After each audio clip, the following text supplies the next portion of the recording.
Bon, mais bonjour tout le monde. Ça va bien? Oui. Tant mieux.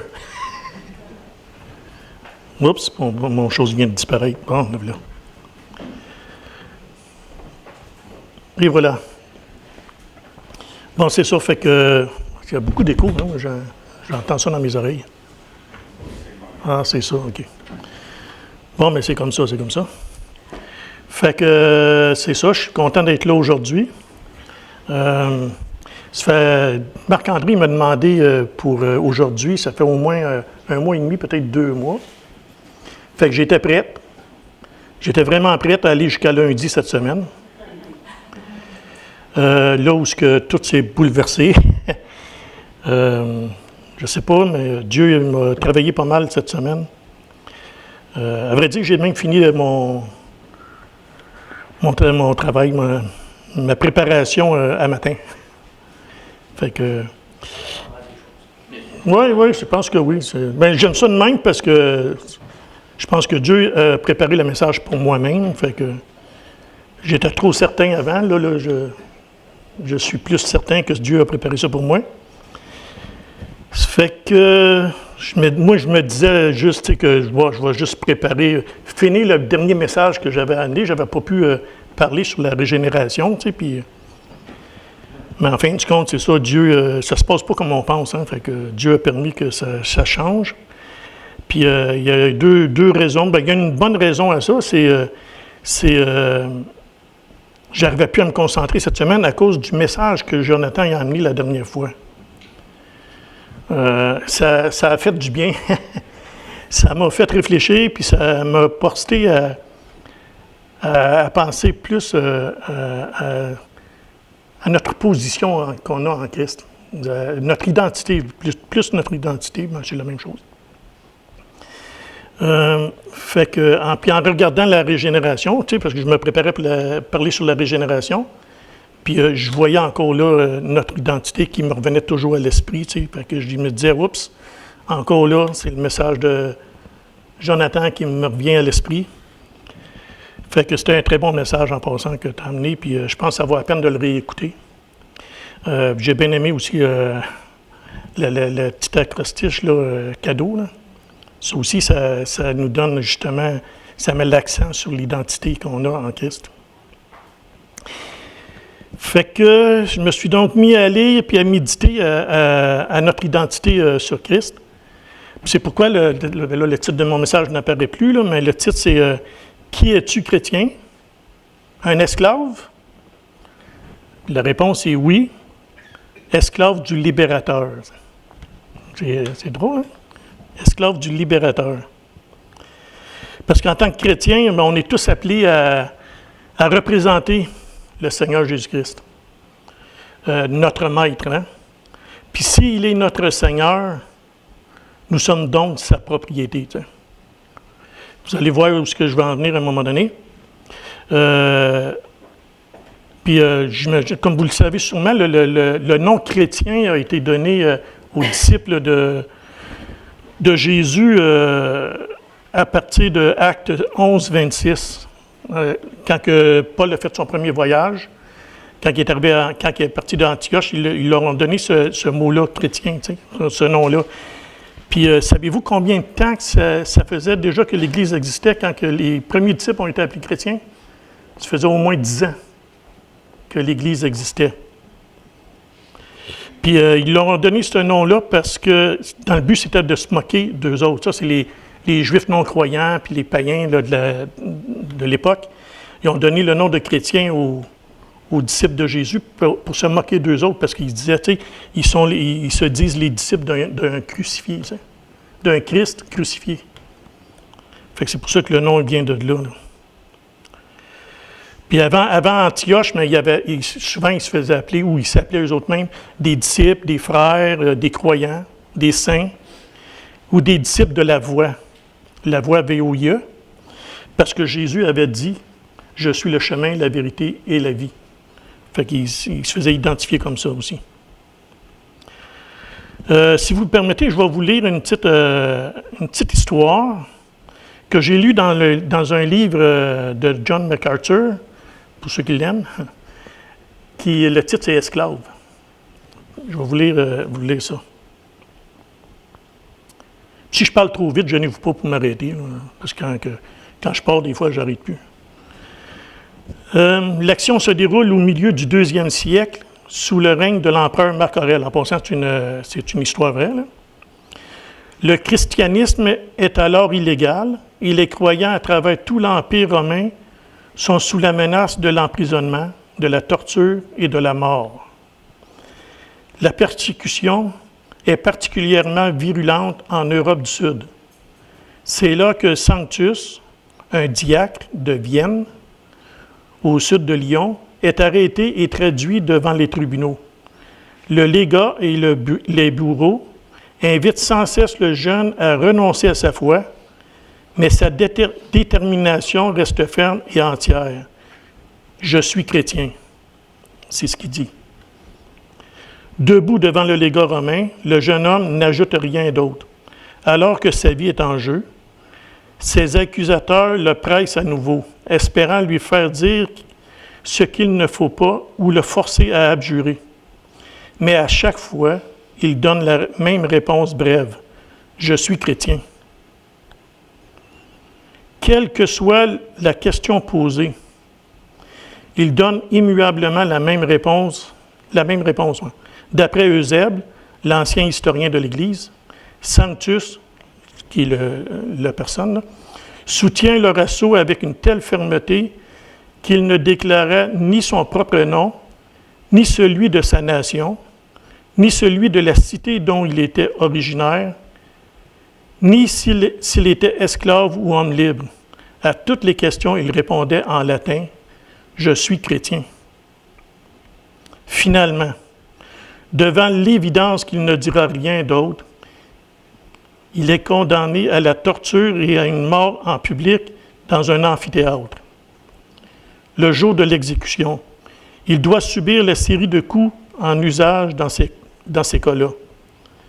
Être traîné par les bêtes et attaché à la chaise de fer chauffée à blanc, sur laquelle son corps, en se consumant, dégage l'odeur de la graisse. Pendant tout ce temps, ses accusateurs tentent de le briser. Convaincus que sa résistance finira bien par céder sous les souffrances du châtiment. Eusèbe y poursuit.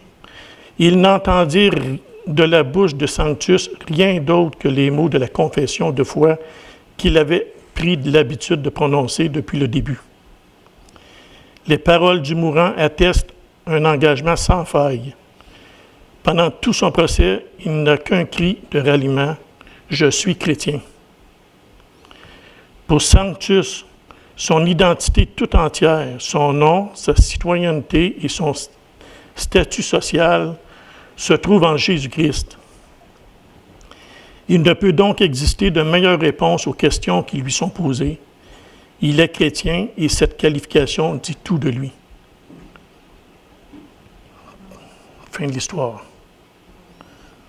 Pourquoi cette histoire? Parce que nous sommes chrétiens. C'est notre identification. L'Écriture fait constamment référence aux disciples comme des serviteurs de Dieu et des serviteurs de Christ, comme Sanctus. Dans Galates 1:10, ça dit « Et maintenant, est-ce la faveur des hommes que je désire ou celle de Dieu? » C'est Paul qui parle. Là. Est-ce que je cherche à plaire aux hommes? Si je plaisais encore aux hommes, je ne serais pas serviteur de Christ. 1 Corinthiens 7:22. Là, j'ai pris dans la Darby, fait que ça se peut peut-être pas la même version, là, je m'excuse. Car l'esclave qui est appelé dans le Seigneur est l'affranchi du Seigneur. De même aussi l'homme libre qui a été appelé est l'esclave de Christ. Il y en a encore bien d'autres, mais là, je vais vous les épargner. Vous les chercherez, ça vaut la peine. Le mot chrétien dans la Bible, je reviens au mot chrétien, il est utilisé que 3 fois dans le Nouveau Testament. Je ne sais pas si vous saviez, là, mais 2 fois dans Actes, puis 1 fois dans 1 Pierre 4, 16. Mais les Écritures utilisent beaucoup d'autres classifications pour identifier les disciples de Jésus, comme enfants de Dieu. Je ne donnerai pas les versets, là, vous les chercherez. Citoyens des cieux, lumière du monde, on est appelé la lumière du monde. On est aussi les héritiers de Dieu, co-héritiers de Christ, dans Romains 8, 17. On est les membres de son corps. On est les brebis de son troupeau. On est ses ambassadeurs. Puis on est aussi ses amis autour d'une table. Mais l'image la plus fréquente qu'on retrouve dans le Nouveau Testament, c'est le mot doulos. Serviteur traduit souvent par serviteur. Là. Le mot doulos qui est utilisé environ 125 fois dans 118 versets, dans 21 livres du Nouveau Testament, 128 fois. Plus souvent qu'autrement, le mot doulos qui est traduit par serviteur dans la Bible, ce que je trouve un peu dommage. À l'exception des Bibles Darby puis la nouvelle Bible Summer, qui utilisent le mot esclave. Puis pourtant, il y a le dictionnaire, le Theological Dictionary of the New Testament. Doulos est utilisé exclusivement pour décrire le statut d'un esclave ou l'attitude qui correspond à celle d'un esclave. Fait que toutes les fois que vous voyez le mot « serviteur » dans la Bible, ou 99% des fois, là,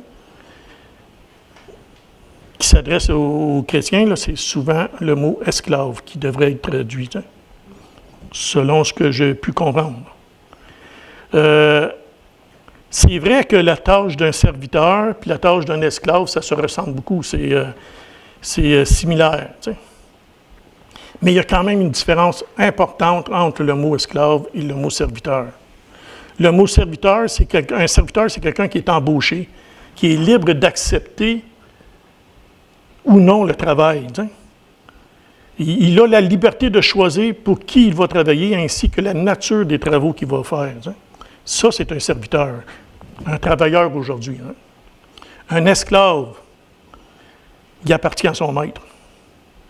Il obéit sans condition. Il n'a ni liberté, ni autonomie, ni droit.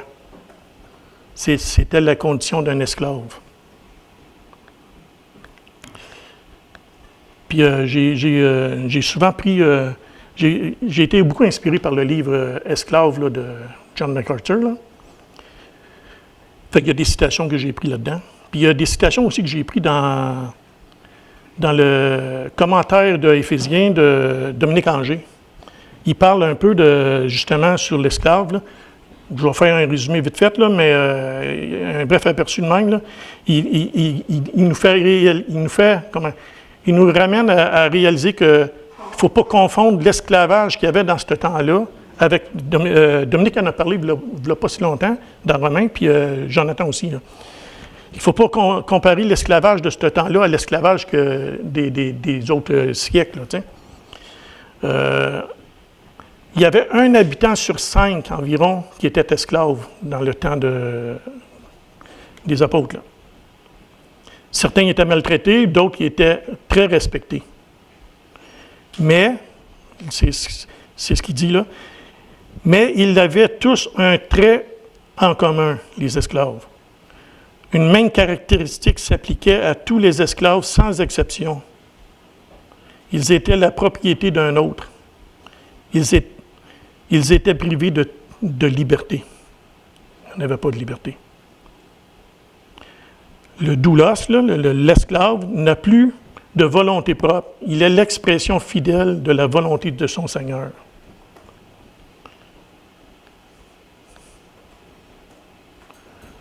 Je vais vous conter une dernière histoire, si vous voulez bien.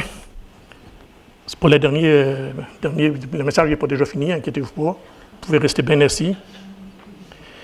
Mais permettez-moi de vous raconter une autre histoire qui est tirée du temps sombre de l'esclavage dans nos siècles. On raconte qu'à l'époque où l'esclavage sévissait encore dans certaines contrées du sud des États-Unis, un jeune homme beau et vigoureux, fut mis en vente. Les enchères ne cessaient de grimper. Finalement, un Anglais d'Angleterre remporta la vente.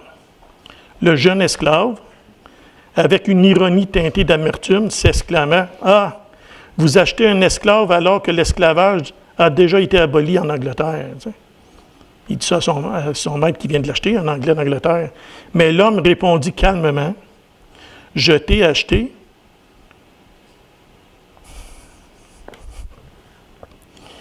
Je t'ai acheté pour te rendre libre. »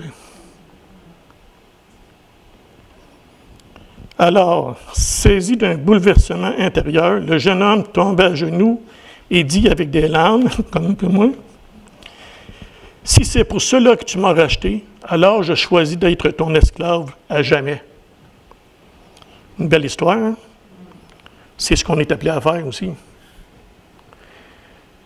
Puis c'est exactement ce qui nous est arrivé, du moins à tous ceux qui sont nés de nouveau, puis qui ont été régénérés par le Christ. Par l'Esprit. Bon, on monte. Nous tous qui étions des esclaves du péché, c'est ce qu'on était. Romains 6, 17 et 18, c'est ce qui nous rappelle. Dieu nous a rachetés à un grand prix et on ne s'appartient plus. 1 Corinthiens 6, 20. Fait que tous ceux qui sont nés de nouveau, on ne s'appartient plus. Il nous a justifiés. Et par la justification, il nous sauve du châtiment que le péché entraîne. C'est ça la justification. Il nous a aussi régénérés. Et par la régénération, il nous délivre de la puissance du péché. Comme Jonathan disait dans son message, la justification, c'est un acte légal par lequel le juge, Dieu, nous déclare juste en rapport avec lui, avec la loi. Comme le péché nous a été imputé à partir d'Adam, la justice de Dieu nous est imputée à partir de Christ, quand on le reçoit, quand il nous a régénérés. La régénération, elle, c'est l'action divine par laquelle Dieu renouvelle la création déchue afin qu'elle reflète son caractère. C'est une nouvelle création que Dieu opère dans l'homme et la femme. 2 Corinthiens 5, 17, 18. Si quelqu'un est en Christ, il est une nouvelle créature.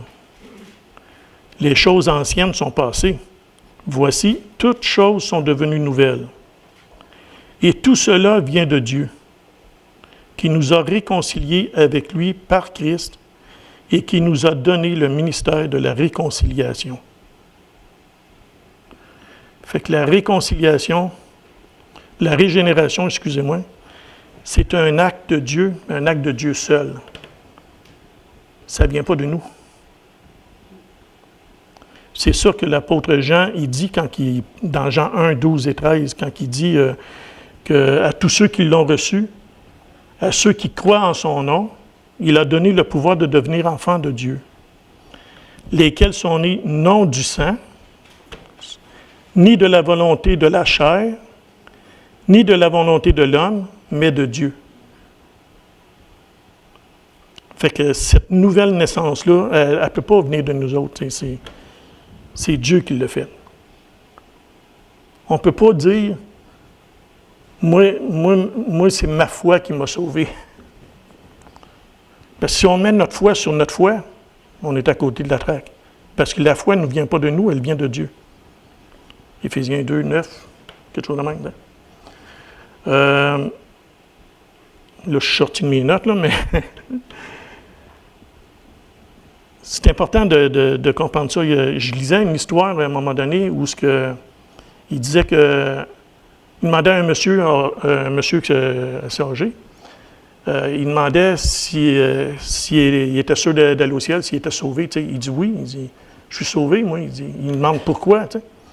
Il dit « Parce que dans la Bible, c'est écrit que celui qui a de la foi est sauvé.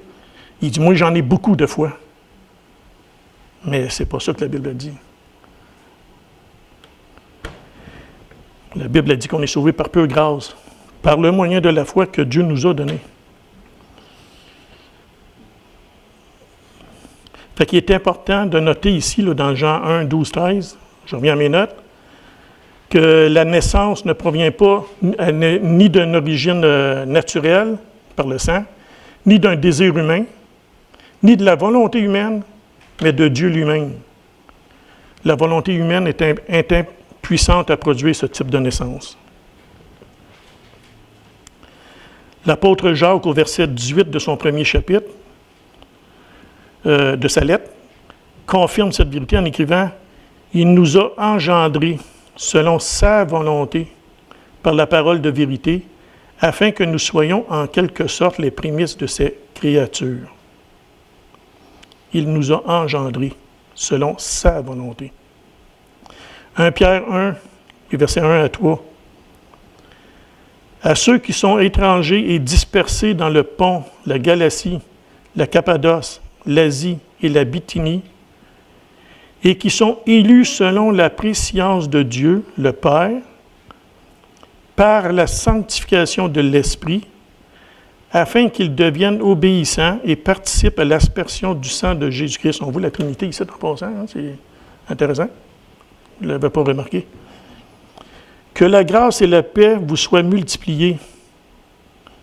Béni soit Dieu, le Père de notre Seigneur Jésus-Christ, qui, selon sa grande miséricorde, nous a régénérés pour une espérance vivante par la résurrection de Jésus-Christ d'entre les morts.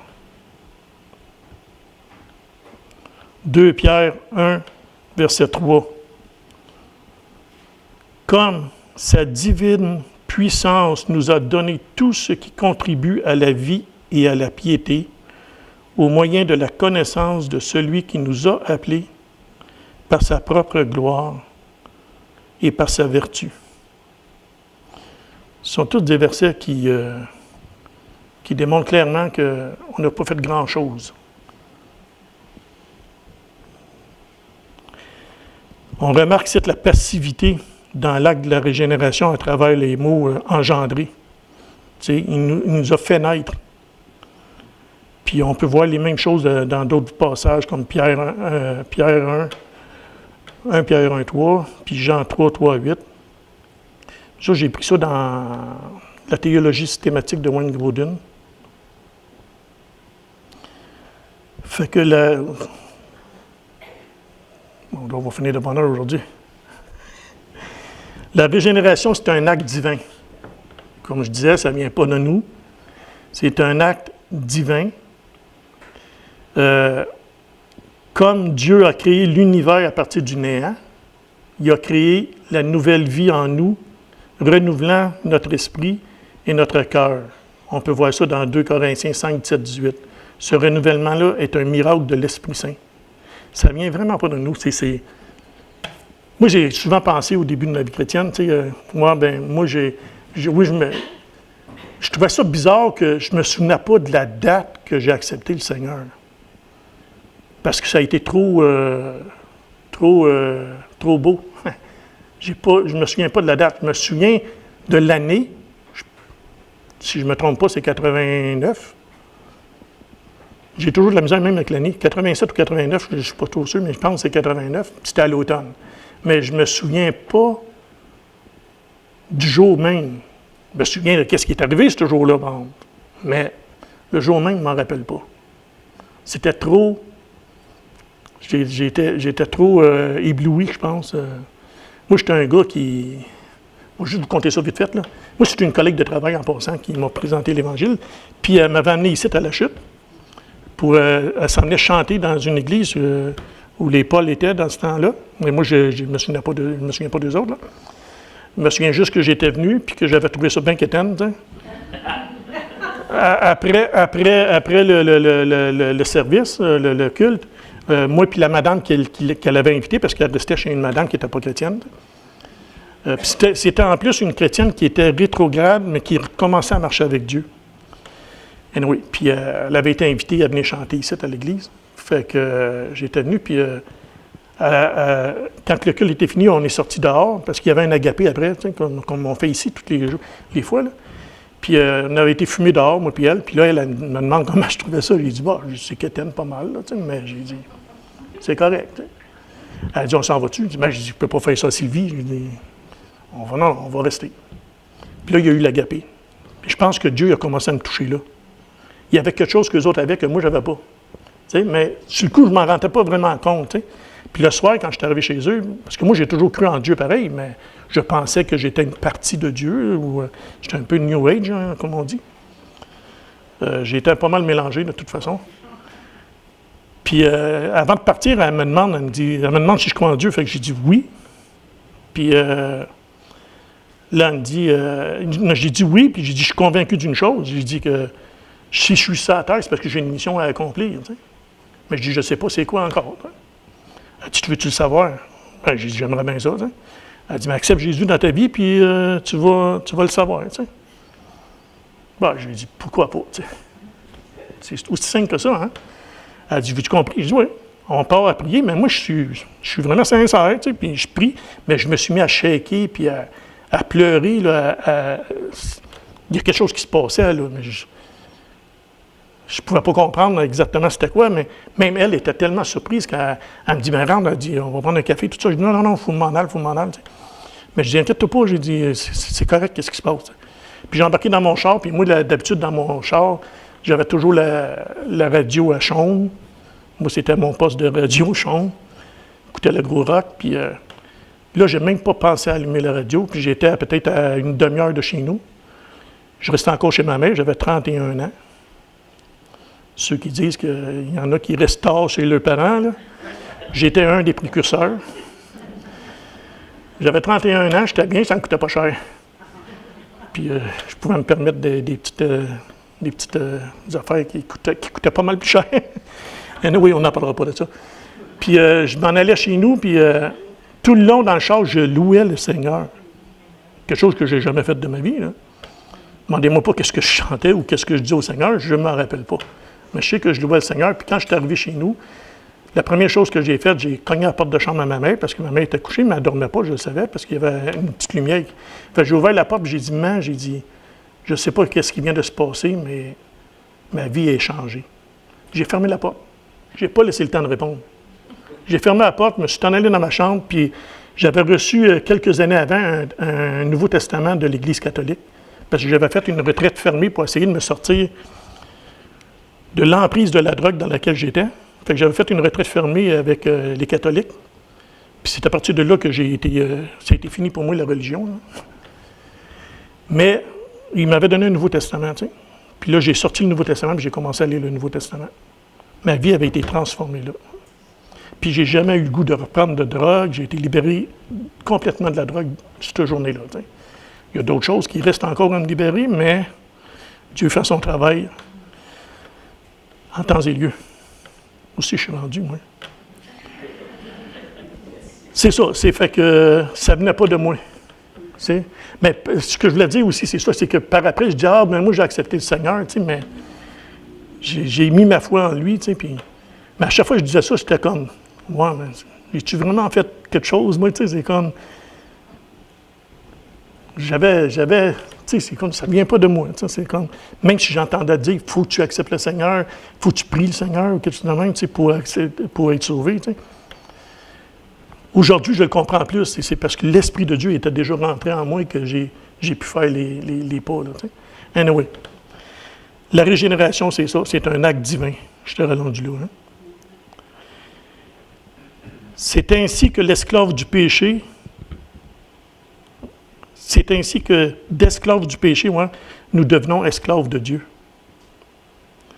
Et même beaucoup plus que ça encore. Là. On devient des esclaves de Dieu, mais on devient des enfants de Dieu. Dieu nous adopte. C'est un plaisir d'être esclave pour Dieu. T'sais.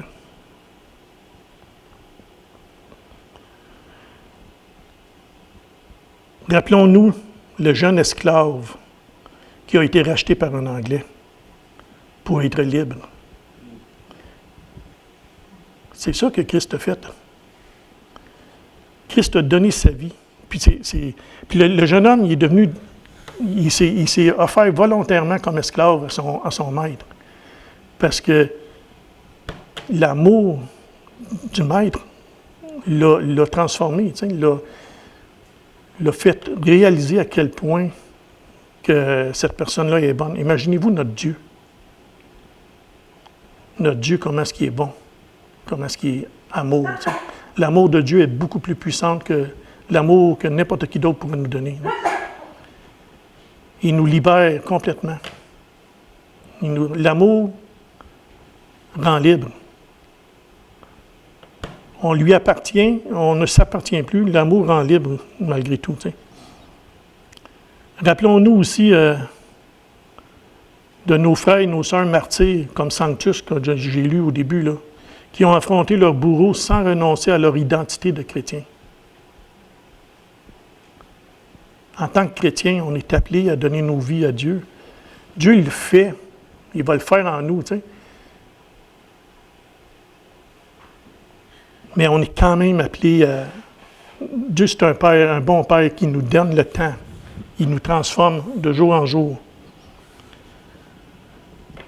Rappelons-nous aussi les héros de la foi de Hébreux 11. Ils ont renoncé à tout ce que leur offrait le monde, sachant ce qui les attendait pour l'éternité. C'est ça un chrétien. On est appelé à donner nos vies pour les autres aussi, tu sais. Pour conclure, il y a de bonheur, je le sais, mais on va avoir plus de temps pour manger. Parce que je tenais vraiment à mettre le point sur notre identification. On est des enfants de Dieu. On ne s'appartient plus. On est une nouvelle création. On a été régénérés. On a été régénérés pour glorifier Dieu, qui est notre Maître. Si on appelle Dieu le Seigneur, tu sais, si on appelle Jésus Seigneur, Maître, ça veut dire qu'on est ses esclaves. Tu sais. Ça veut dire qu'on ne s'appartient plus, on lui appartient. Le chant que Jonathan a chanté tantôt, là, Majesté, c'est parlant, ça parle ça aussi, ce chant-là. On dit à toi la majesté, à toi le règne. Tu sais. On dit Christ, comment est-ce que ça? Christ Seigneur, en tout cas, on dit. Rappelons-nous que nous ne sommes plus esclaves du péché, mais de Christ. Nous ne sommes plus esclaves du mensonge, mais de la vérité qui rend libre. Nous ne sommes plus esclaves du malin, nous sommes enfants de Dieu. Nous ne nous appartenons plus, nous sommes esclaves du libérateur. Parce que suivre Christ, c'est renoncer à notre propre volonté, c'est se livrer tout entier avec joie, c'est servir sans retour, c'est d'être transformé par l'amour de Dieu. Quand on a saisi la grandeur, la largeur, la hauteur et la profondeur de l'amour de Dieu, on ne peut pas faire autrement. Fait qu'on a beaucoup de chemin à faire encore, en ce qui me concerne moi. C'est pour ça que je vous disais au début, le message était pour moi. T'sais.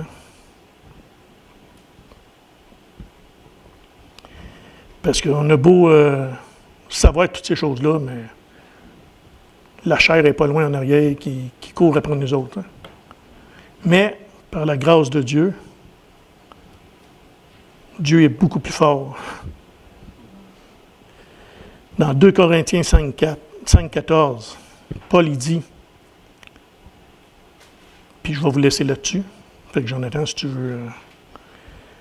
Car l'amour de Christ nous presse, parce que nous estimons que si un seul est mort pour nous, tous donc sont morts. Amen.